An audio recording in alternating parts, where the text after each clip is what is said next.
Okey, clear. Belum lagi. Assalamualaikum warahmatullahi wabarakatuh. Salam sejahtera, selamat pagi semua kepada anak-anak pelajar, terutamanya tingkatan 5. Alhamdulillah, hari ini slot bersama panitia sejarah, dan hari ini insyaAllah cikgu akan kupaskan tentang tajuk yang terdapat dalam silibus KSSM tingkatan 5 berkaitan dengan bab perlembagaan negara. Topik ini penting bagi yang pelajar, penting, dan kita juga anak-anak pelajar. Topik ini selalunya masa inilah kita boleh katakan sesuai untuk kita mempelajari sejarah berkaitan dengan perlembagaan negara. Bukan saja pelajar, tetapi warga negara Malaysia patut tahu tentang perlembagaan persekutuan. Okey, cikgu nak sentuh topik pada pagi ini berkaitan dengan masih bab 2, perlembagaan persekutuan. Ya? Dan topik yang kita akan sentuh 2.3 iaitu ciri-ciri utama perlembagaan persekutuan. Okey, anak-anak pelajar, kita tengok. Ciri-ciri utama perlembagaan persekutuan. Okey, ciri-ciri utama. Okey, ada 2 di sini lah. Kalau kita lihat, ada 2. Pertama, ciri tradisional. Yang kedua, ciri moden. Okey. Okey, sebab itu kalau kamu tengok dalam slide kamu, kita kaitkan lambang-lambang ini untuk kamu lihat, ya, anak-anak pelajar. Okey, anak-anak pelajar boleh lihat di sinilah kita ada yang di-Pertuan Agong ataupun Raja-Raja Melayu. Kita ada juga jata negara ataupun lambang negara kita. Dan kita ada di situ simbol masjid, simbol agama. Dan kita ada di situ juga simbol bangunan yang berdiri megah. Kalau di Kuala Lumpur tu, berdiri megah di Jalan Hang Tuah, iaitu Dewan Bahasa dan Pustaka, lambang kepada bahasa Melayu. Parlimen, Parlimen dan rakyat Malaysia. Okey, nah? Okey, ini semua yang gambar yang cikgu tunjuk ni adalah berkaitan dengan ciri tradisional dan ciri moden. Okey, kita lihat ciri tradisional dahulu. Okey.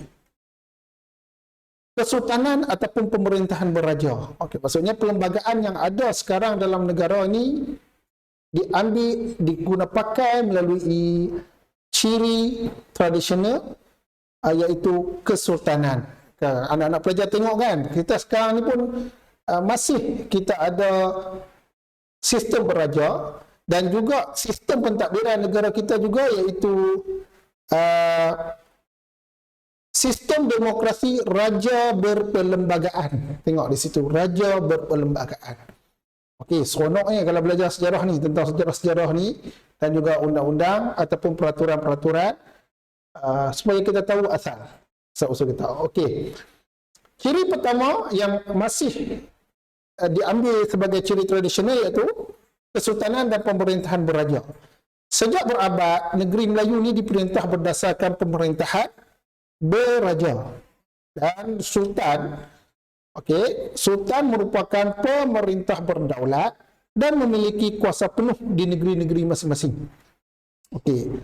Setelah negara kita mencapai kemerdekaan, sebelum merdeka lagi, kita tengok sebelum merdeka, sejak di zaman Kesultanan Melayu Melaka ni, sistem beraja dah diamalkan di tanah Melayu. Dan selepas merdeka, pemerintahan beraja diteruskan dan disesuaikan dengan konsep demokrasi berparlimen. Okey, anak-anak pelajar ataupun rakyat Malaysia perlu tahu, sistem pentadbiran di Malaysia ini namanya demokrasi berparlimen dan juga raja berperlembagaan. Tengok di situ masih dimasukkan raja berperlembagaan. Kenapa? Sebab sistem beraja merupakan sistem yang tidak boleh lekang daripada sistem pentadbiran negara kita. Okey tak? Okey. Yang di Pertuan Agong, kalau kita tengok di Malaysia, yang di Pertuan Agong diperuntukkan melalui perlembagaan kuasa pemerintah sebagai pemerintah tertinggi negara. Okey. Anak-anak pelajar, ini kita kata just short sikit belajar sejarah ni, kita bincang tentang intipati perlembagaan negara. Salah satu di situ notanya kita tengok yang di Pertuan Agong diperuntukkan melalui perlembagaan persekutuan pemerintah sebagai pemerintah tertinggi negara. Ini termaktub dalam perkara 32 yang mana ketua utama negara yang di Pertuan Agong tak boleh buat apa-apa. Yang di Pertuan Agong ada hak di sini kerana dia termaktub dalam perkara ataupun persekutuan perlembagaan. Okay. Kuasa yang di Pertuan Agong termasuk kuasa mengampun, menangguhkan hukuman bagi orang yang disabitkan kesalahan di mahkamah. Itu kehebatan yang di Pertuan Agong, kuasa yang di Pertuan Agong.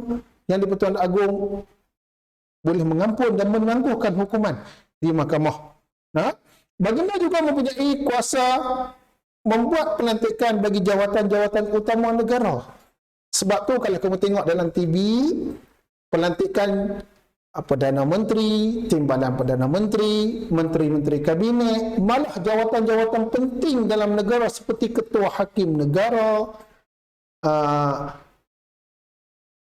peguam negara, kan? Ketua audit negara.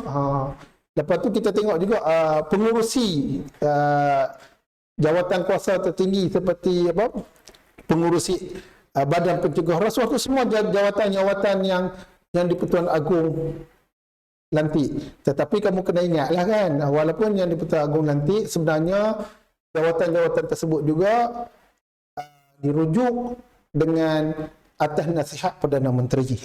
Kan? Ya, selalunya kita tengoklah Perdana Menteri selalunya nak mentadbir negara ni, mestilah Perdana Menteri memilih orang-orang yang berkelayakan, kan, orang-orang yang hebat. Sebab itulah apa yang berlaku dalam sistem pentadbiran negara hari ini, yang di Pertuan Agong tanggungjawab dan Perdana Menteri juga bertanggungjawab sebab menasihat Perdana yang di Pertuan Agong. Okey. Dan Cikgu Tumas Cik Undak Sentuh, baginda yang di Pertuan Agong ni mempunyai kuasa membuat pelantikan bagi jawatan-jawatan utama. Okey, ini kehebatan. Okey, satu ciri. Okey. Lagi itu bagi persekutuan. Bagaimana pula dengan negeri-negeri? Bagi negeri-negeri di Malaysia. Okey, negeri-negeri di Malaysia, raja merupakan ketua negeri. Dan pada baginda terletak kuasa eksekutif yang dilaksanakan melalui nasihat Majlis Mesyuarat Negeri. Okey, kalau di negeri, kuasa tertinggi terletak kepada Raja dan Sultan. Dan Raja dan Sultan ini melaksanakan tugas atas nasihat Majlis Mesyuarat Negeri. Sebab tu kita ada Esko Negeri, kan? Perlis ada Esko Negeri Perlis, Kedah ada Esko Negeri Kedah, Perak ada Esko Negeri Perak. Itu bagi kerajaan negeri. Dan Raja mempunyai kuasa mengampun dan menangguhkan hukuman kepada mereka yang disabitkan kesalahan oleh mahkamah serta melantik jawatan utama negeri tersebut.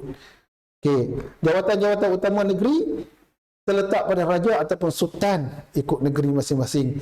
Dan raja dikenali sebagai tonggak kehormatan dan keadilan yang membolehkan baginda mengurniakan anugerah penghormatan dan bintang kehormatan kepada individu yang terpilih.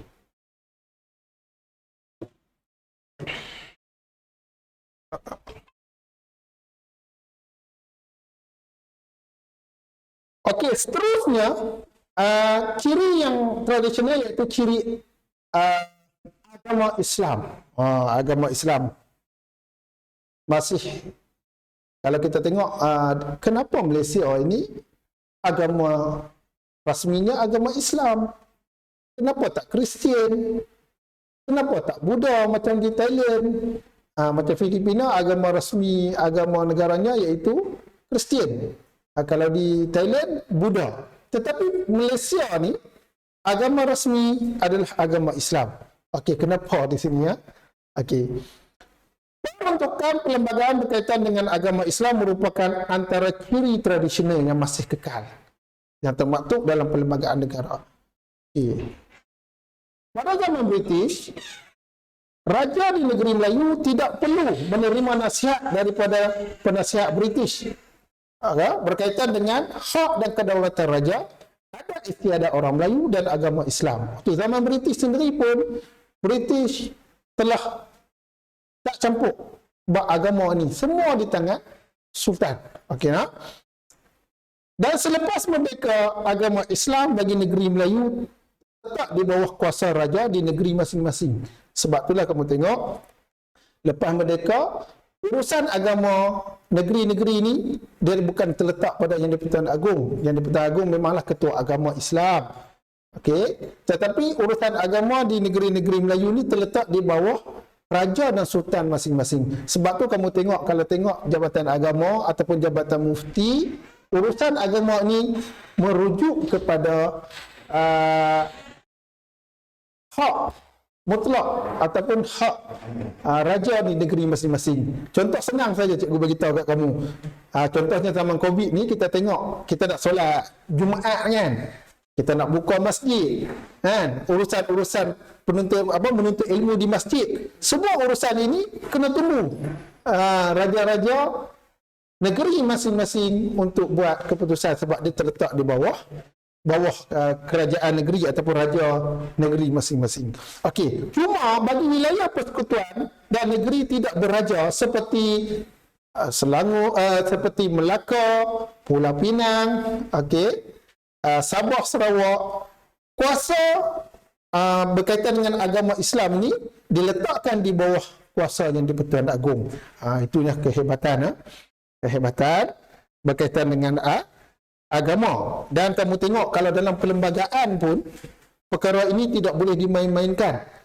Contohnya perkara 3 berkaitan dengan agama persekutuan adalah agama Islam, tetapi agama-agama lain bebas diamalkan di Malaysia. Itu penting. Sebab itulah saya risau hari ini tergugatnya keharmonian negara kita kerana kita tak ambil tahu, pelajar-pelajar tak ambil tahu. Sebab itulah sejarah penting diajar di sekolah-sekolah, sebab kita dapat tahu kenapa agama Islam, kenapa ada Yang di-Pertuan Agong, kenapa ada raja-raja Melayu, sebab dia benda ni dalam perlembagaan. Okey, seterusnya kita tengok ciri yang ketiga, bahasa Melayu. Ini timbul lagi. Bahasa Melayu, tak kenapa bahasa Cina, tak kenapa bahasa Tamil. Okey ya. Okey. Dalam perlembagaan, ciri perlembagaan juga, ciri bahasa Melayu ini dimasukkan, diletakkan sebagai ciri utama perlembagaan persekutuan. Okey. Okey, sejak zaman Kesultanan Melayu Melaka, bahasa Melayu diguna dalam sistem pemerintahan. 1400 tahun yang lalu, bahasa Melayu ini juga dikenali sebagai lingua franca. Apa itu ini lingua franca? Saya ingat anak-anak pelajar ingat balik. Mungkin dalam sejarah tingkatan 1, tingkatan 2 ada sebut. Lingua franca ni maksudnya bahasa Melayu ini diguna pakai di alam Melayu sebagai bahasa komunikasi dan bahasa pengantar, bahasa ilmu, bahasa perniagaan, bahasa perdagangan. Hebatnya bahasa Melayu. Dan bahasa Melayu ini dikatakan zaman Kesultanan Melayu Melaka sehinggalah zaman Johor, pemerintahan Kesultanan zaman Johor, bahasa Melayu ini diguna pakai oleh, tak silap saya lah, mungkin rujuk balik dalam 150 etnik ataupun bangsa, orang yang datang ke alam Melayu ni boleh bertutur dalam bahasa Melayu. Sebab itulah bahasa Melayu ni dimasukkan dalam perlembagaan, kan? Okey, kini bahasa Melayu menjadi bahasa kebangsaan dan bahasa rasmi di negara kita. Itu kelebihan. Okey, dan bahasa Melayu ni dijadikan bahasa kebangsaan. Kalau kita tengok dalam perkara perkara 152 bahasa Melayu ini merupakan bahasa kebangsaan, termaktub ataupun terpahat dalam Perlembagaan Persekutuan Tanah Melayu. Hebat. Okey, nah. Jadi bahasa lain pun boleh diamalkan, boleh digunakan, tak ada masalah. Cuma negara kita menggunakan bahasa Melayu ini sebagai bahasa kebangsaan. Maksudnya urusan pentadbiran, urusan ilmu pengantara di sekolah digunakan bahasa Melayu. Okey.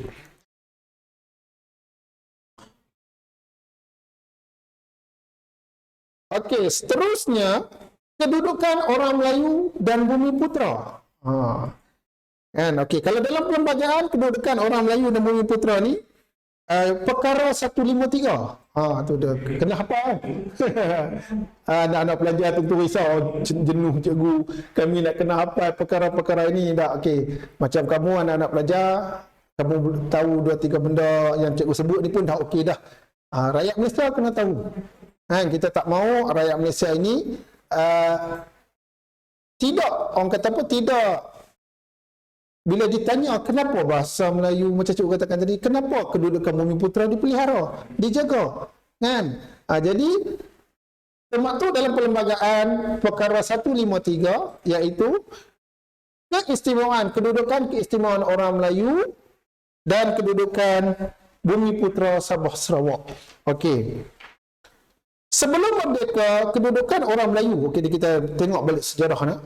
Sebelum merdeka, kedudukan orang Melayu dan Bumiputera adalah di bawah kuasa raja-raja. Dan ketua peribumi, kena ingat tu, ketua peribumi itu di Sabah Sarawak, bagi etnik di Sabah Sarawak, dan di orang Melayu di Semenanjung ini dia duduk di bawah kuasa raja-raja. Apabila negara kita merdeka, yang di-Pertuan Agong diberi tanggungjawab memelihara kedudukan istimewa orang Melayu dan Bumiputera Sarawak dan Sabah serta kepentingan sah kaum lain. Jadi bangsa lain tak bolehlah pertikaikan perkara ini. Sebab tu saya katakan rakyat Malaysia sekiranya faham, ambil tahu intipati perlembagaan, kita takkan timbul masalah perkauman, masalah tidak puas hati perkauman yang pernah berlaku di masa tragedi 13 Mei yang lalu, kan? Sebab kita tahu ini semua ada dalam perlembagaan. Okey. Okey,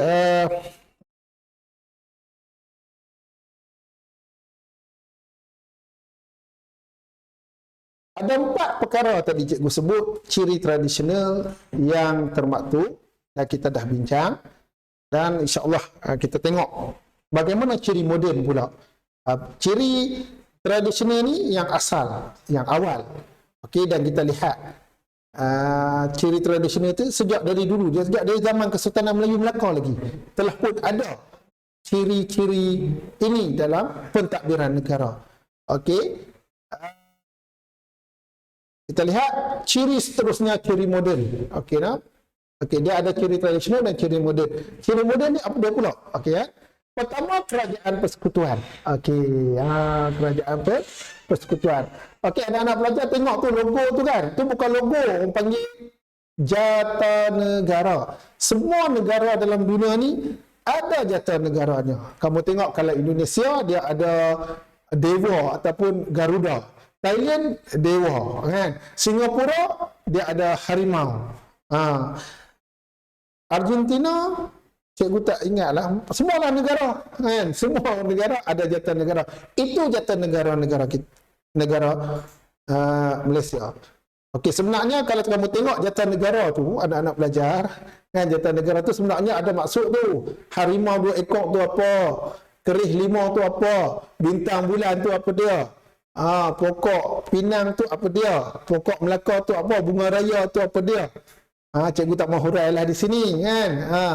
Itu Jatanegara tu adalah lambang negara kita yang ada dalam negara, kan? Okey.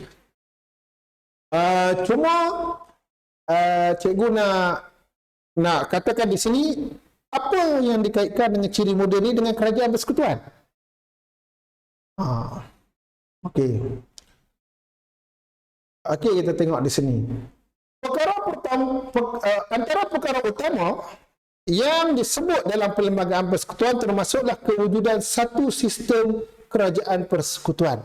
Maksudnya dalam negara kita ni ada kerajaan persekutuan, sistem. Laporan Suruhanjaya Perlembagaan Persekutuan Tanah Melayu menyarankan agar kerajaan persekutuan dan kerajaan negeri diberi kuasa dalam bidang tertentu. Okey, hari ini anak-anak mesti tentu kan, apa itu kerajaan persekutuan, apa itu kerajaan negeri. Kan? Kerajaan persekutuan adalah kerajaan negara kita lah, kerajaan Malaysia, dan kita ada dalam perlembagaan pembahagian kuasa. Okey, pembahagian kuasa antara kerajaan persekutuan dan kerajaan negeri. Dan kita ada juga kerajaan negeri. Kerajaan negeri di sini, kerajaan negeri-negeri di Malaysia lah, iaitu ada negeri Perlis, kerajaan negeri Kedah, kerajaan negeri Pulau Pinang, kerajaan negeri Johor, Perasan kan? Okey. Apabila Malaysia dibentuk, Sabah dan Sarawak diberi beberapa autonomi. Begitu juga. Kan? Sebelum itu, sebelum tahun 1963, Tanah Melayu ni hanya negeri-negeri semenanjung saja. Sehinggalah 1963 pembentukan Persekutuan Malaysia yang mana Sabah, Sarawak dan Singapura menyertai Malaysia. Jadi mereka itu, negara-negara itu, negeri-negeri tersebut adalah negeri yang ada autonomi pentadbirannya sendiri. Semua kan, Sabah Sarawak pun ada. Okey. Okey, ciri moden yang kedua, sistem demokrasi berparlimen. Ini penting. Kan? Saya pernah tanya kepada anak-anak pelajar di tingkatan 5, apa yang kamu faham tentang parlimen? Ramai yang garuk kepala, tak tahu. Kan? Ramai yang tak tahu. Tanya bangunan parlimen tu di mana pun tak tahu. Okey. Apa peranan parlimen pun tak tahu. Kan? Okey.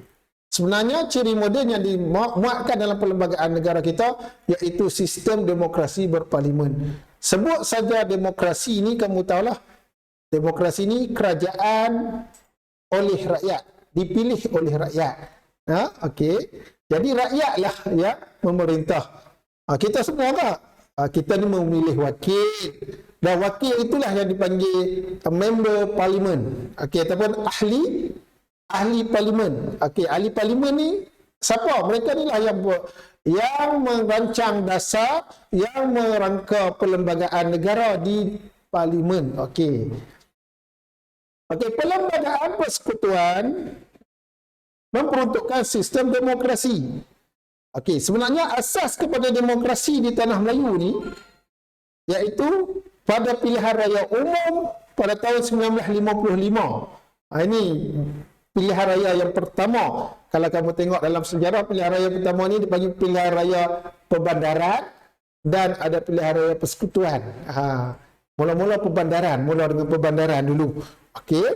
Tujuan utama pilihan raya adalah untuk memberi kebebasan kepada rakyat memilih wakil ataupun pemimpin dan menubuh kerajaan. Sampai hari inilah. Sebab itulah kita tengok bila negara kita ni ditadbir oleh parlimen. Bukan parlimen di sini, iaitu wakil-wakil rakyat yang dipilih oleh rakyat. Yang mereka ni lah membahas segala isu, segala peraturan, sehinggalah mewujud perlembagaan hari ini. Okey.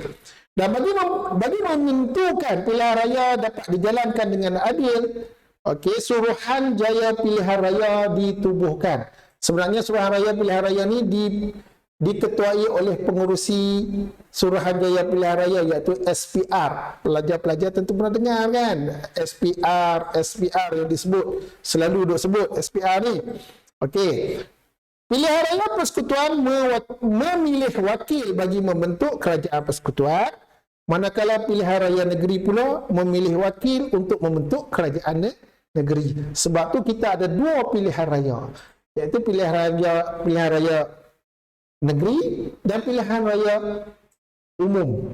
Umum ni sebenarnya besar. Dia dalam tu ada pilihan raya parlimen dan pilihan raya negeri. Kalau parlimen dia panggil melantik ahli parlimen, dan kalau negeri dia panggil DUN, melantik ahli undangan negeri yang jadi esko negeri itu.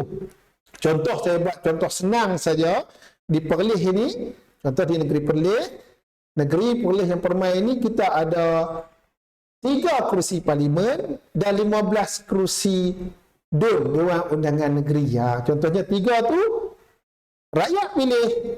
Kalau ada pilihan raya untuk mewakili rakyat di parlimen, dan 15 lagi itu adalah untuk menjadi ahli Dewan Undangan Negeri di peringkat negeri ataupun Dewan Undangan Negeri Perlis. Itu contoh senang, cikgu bagi contoh. Kan? Jadi pilihan raya ni mesti buat. Pilihan raya umum ni 5 tahun sekali untuk memilih kerajaan. Maksudnya memilih kerajaan, wakil itu mewakili rakyat dalam menentukan hala tuju kerajaan. Mudah ingat kan? Okey.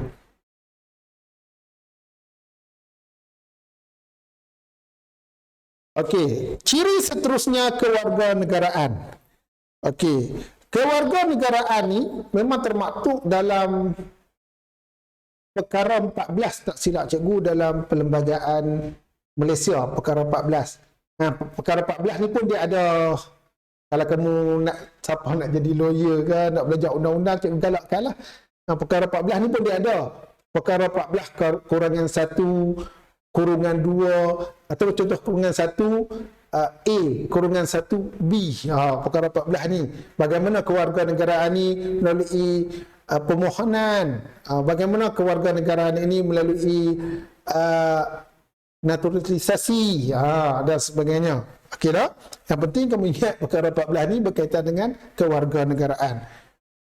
Okey. Bagi rakyat Malaysia ni, sekarang rakyat Malaysia kita ada 32 juta rakyat Malaysia. Kan?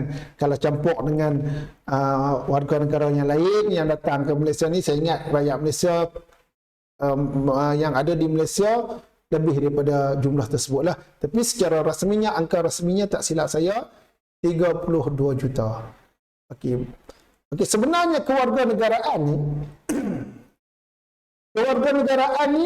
kewarganegaraan persekutuan mula diperkenalkan pada tahun 1948. Okey, melalui perjanjian persekutuan Tanah Melayu.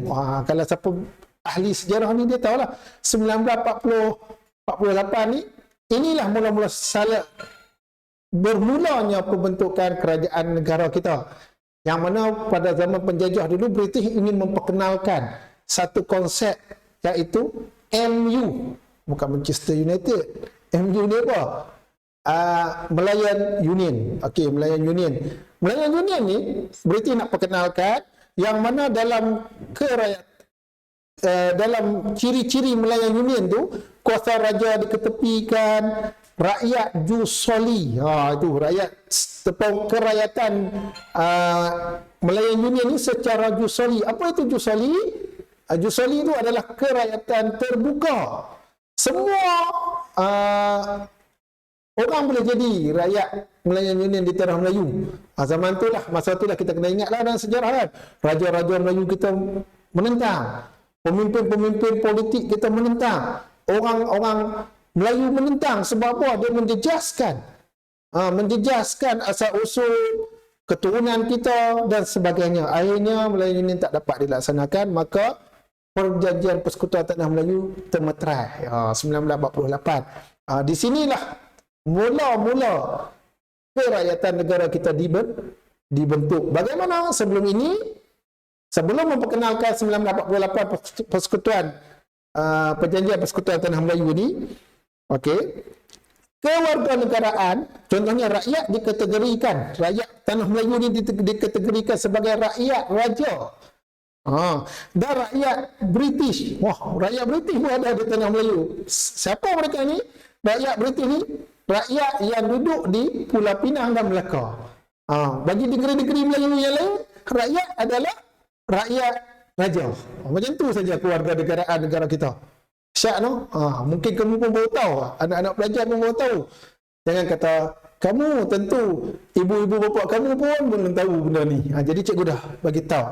Kan dalam ni sekurang-kurangnya kamu tahu, oh rakyat dulu kita macam ni.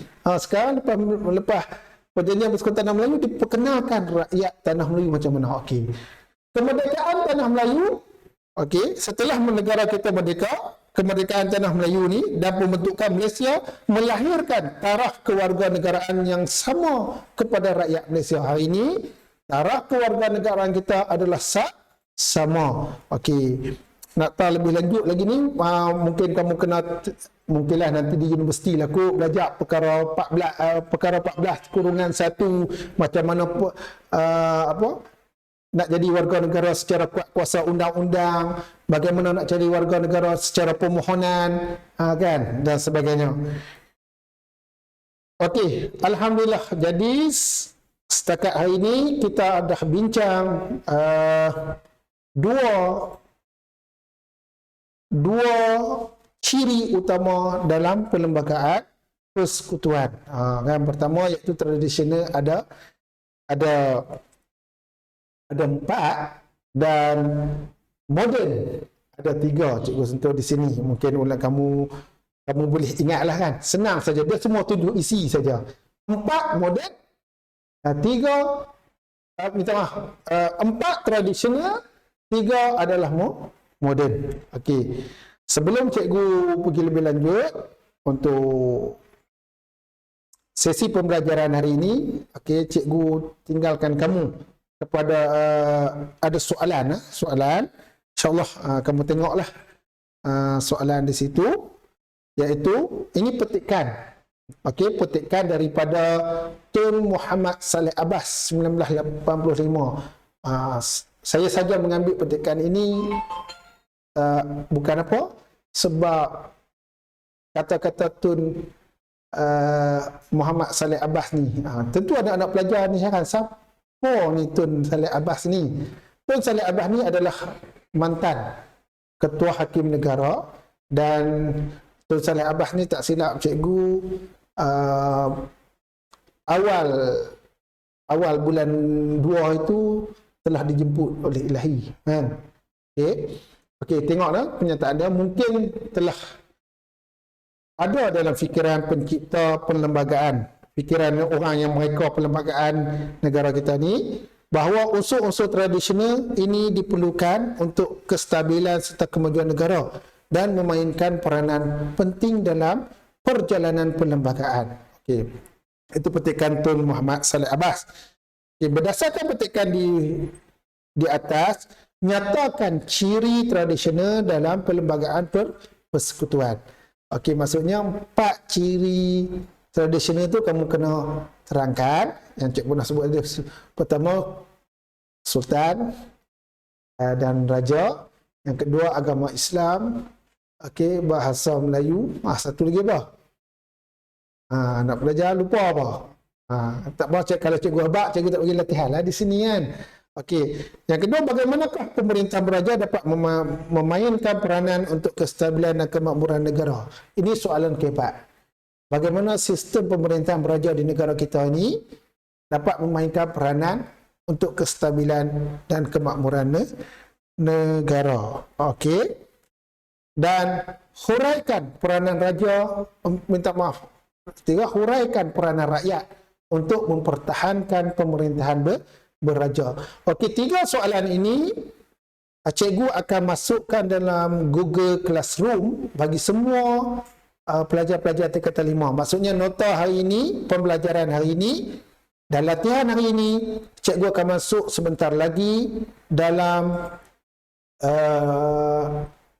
Google Classroom. Kamu boleh tengok arahan di situ, boleh ambil nota yang cikgu bagi hari ini dan boleh jawab soalan ini, dan kamu tengok arahan di situ bilakah latihan ini akan dihantar. Okey.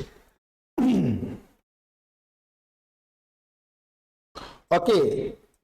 Sebelum cikgu berundur daripada kelas pada petang ini, cikgu nak minta sama-samalah kita buka minda sikit kepada anak-anak pelajar. Okey. Okey. Ini kata-kata daripada kata-kata daripada seorang ilmuwan Indonesia, kan? Audi. Kebetulan kita belajar sejarah ini, kan, tentang perlembagaan negara.